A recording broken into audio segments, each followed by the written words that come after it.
Student, अभी हम लोग ग्रेविटेशनल पोटेंशियल को समझते हैं।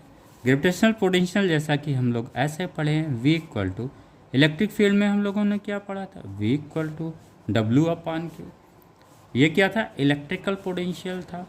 ग्रेविटेशनल पोटेंशियल में हम लोग क्या पढ़ते हैं, V equal to W/M, right.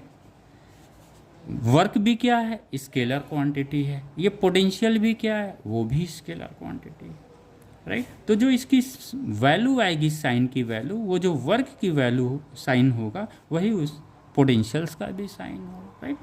तो इलेक्ट्रिक पोटेंशियल और ग्रेविटेशनल पोटेंशियल्स का डेफिनेशन ऑलमोस्ट सेम है, सेम ही है। बस यहाँ पे क्या है, यूनिट मास है, और यहाँ पे हम क्या लेते हैं, यूनिट चार्ज लेते हैं। अब यूनिट मास लेने के पीछे ऑब्जेक्ट क्या है, यूनिट मास को ये माना जाता है कि यूनिट मास का जो ग्रेविटेशनल फील्ड जो यूनिट मास के द्वारा प्रोड्यूस होता है, वो ग्रेविटेशनल फील्ड क्या होता है, नेग्लिजिबल होता है, राइट। यानी ये इसका यूनिट मास का कोई भी ये ग्रेविटेशनल फील्ड नहीं होता है। अतः इसलिए ये मास किसी दूसरे मास पे ग्रेविटेशनल फोर्स ऑफ अट्रैक्शंस नहीं लगाता है, राइट। ओके, अब यहाँ पे हम देखते हैं कोई अर्थ है जिसका मास m है, उसका क्या है, वो इस अर्थ की वजह से एक ग्रेविटेशनल फील्ड सराउंडिंग्स में क्रिएट होता है, डेवलप होता है, प्रोड्यूस होता है, राइट।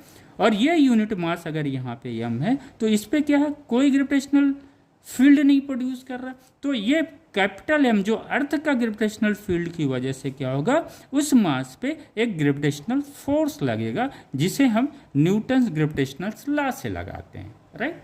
इसी को हम लोग, और यही फोर्स क्या करता है, वर्क करता है। लेकिन अगर यही यूनिट मास इनफाइनाइट पे है तो ये माना जाता है कि इस इनफाइनाइट पे जो ग्रेविटेशनल फील्ड है वो क्या है, ज़ीरो है। अगर ग्रेविटेशनल फील्ड ज़ीरो है तो इस इनफाइनाइट पे क्या होगा, F इक्वल टू ज़ीरो हो जाएगा।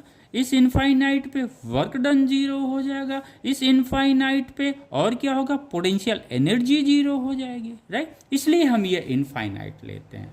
और यूनिट मास क्यों लेते हैं, क्लियर हो गया। अब नाउ हम इसको डिफाइन करें। ओके, आप नोट कर लीजिए बच्चों, the gravitational potential at any point in the gravitational field is defined as the work done to bring a unit mass of a body to that point, right? यानी clear हो गया, ये जो gravitational field है ये किसका है, अर्थ का है। इस ग्रेविटेशनल फील्ड की वजह से जो फोर्स किस पे लग रहा है, वो यूनिट मास पे लग रहा है। तो now this definition is clear. Gravitational potential at any point in the gravitational field is defined as the work done to bring a unit mass